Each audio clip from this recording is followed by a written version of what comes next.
मैंने जो एक तस्वीर आपको दिखाई वो क्या कहती है, और उसी जगह पे, उसी गांव में, उसी रोड के किनारे आप देखेंगे किस तरीके से ये दूसरी तस्वीर क्या कहती है। नमस्ते, हम खड़े हैं यूपी के महाराजगंज ज़िले में और ये ललाइन पैसिया है।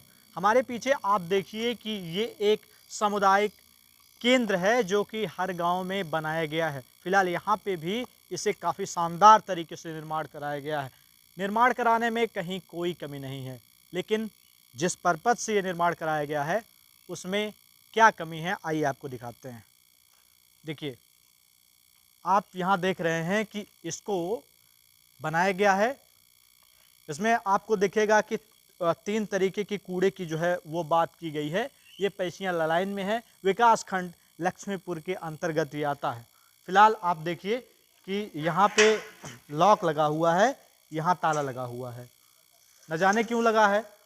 आप देखिए कि यहाँ आप जब जाएंगे तो आपको अलग अलग तरीके से अंदर ज़रा दिखाने की कोशिश करिए कि उसमें कौन कौन से कूड़े रखे जाएंगे। उसको जो है अंदर दर्शाया गया है कि वार्मी कंपोस्ट 2, और इसी तरीके से अंदर कुछ और बनाया गया है। और उसमें बड़े बड़े अक्षरों में ये लिखा गया है कि स्वच्छ भारत मिशन ग्रामीण। इस तरीके की कुछ टैगलाइंस भी यहाँ दी गई हैं। लेकिन इस बात को आप समझिए कि प्रधानमंत्री नरेंद्र मोदी ने स्वच्छ भारत मिशन के तहत जिस तरीके से मुहिम शुरू की थी, उसको लेकर क्या खास तौर पर उत्तर प्रदेश में अलग अलग गांवों में क्या ये मुहिम सफल रही है।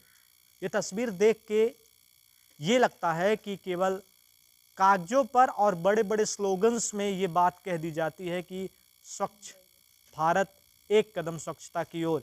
क्योंकि आप तस्वीरों में देखिए कि यहाँ की जो स्थिति है वो क्या है।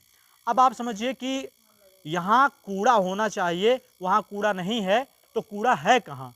एक बार फिर मैं आपको ये रिवाइज करा दूँ कि ये पैसियाँ का गांव है। इसी तरीके से अलग अलग तस्वीरें पूरे उत्तर प्रदेश की हैं।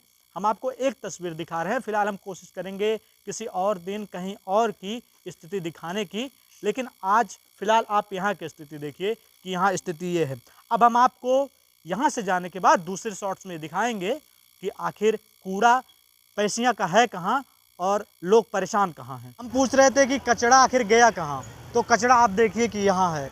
ये पैसियाँ का ही गांव है, लेकिन ये पैसिया चौराहा है, ये पैसिया में ही आता है। और आप देखिए कि ये गोरखपुर सनौली रोड है। गोरखपुर सनौली रोड के जस्ट बगल में आप देखिए कि कचरे का जो अंबार है वो देखा जा रहा है। फिलहाल मैं आपको केवल एक तस्वीर दिखा रहा हूँ। इसी तरीके की तस्वीर आपको अलग अलग जगहों पे खास तौर पर इस महाराजगंज ज़िले में आपको देखने को मिल जाएगा। फिलहाल ये जो तस्वीर है वो आपको क्या लगता है कि इस तस्वीर से आप कितने बीमारू होंगे। यहाँ यकीन मानिए अगर आप खड़े होते हैं, यकीन मानिए कि अगर आप खड़े होते हैं तो आप यहाँ 5 मिनट भी खड़े नहीं हो पाएंगे। और यहाँ से करीब 20 मीटर तक एक तरफ और 20 मीटर तक दूसरी तरफ आप जब यहाँ से जाएंगे तो आपको इतनी तेज़ बदबू देखने को मिलेगी। अगर आप अपने नोच को बंद करके नहीं जाएंगे तो आप यहाँ से जा भी नहीं पाएंगे। लेकिन दिक्कत इस बात की है कि ये जो कचड़े हैं इस पर बोलने वाला कोई नहीं है। ये जनहित के मुद्दे हैं जो केवल आपके लिए हैं, इस पर आवाज़ उठाने वाला कोई नहीं है। लेकिन अगर आवाज़ उठाई जा रही है तो ये आपकी रिस्पॉन्सिबिलिटी भी बनती है कि इसको उन जिम्मेदारों तक पहुंचाएं जो इसके लिए रिस्पॉन्सिबल है और जो लगातार इस बात का दावा करते हैं कि हम स्वच्छता के लिए बहुत कुछ करते हैं, इस देश के लिए बहुत कुछ करते हैं, इस एनवायरनमेंट के लिए बहुत कुछ करते हैं। लेकिन मैंने जो एक तस्वीर आपको दिखाई वो क्या कहती है, और उसी जगह पे, उसी गांव में, उसी रोड के किनारे आप देखेंगे किस तरीके से ये दूसरी तस्वीर क्या कहती है। सवाल क्या है, कागजों पे क्या है, मौके पे क्या है, लोगों के बीच क्या है, ये जानना सबसे ज़रूरी हो जाता है।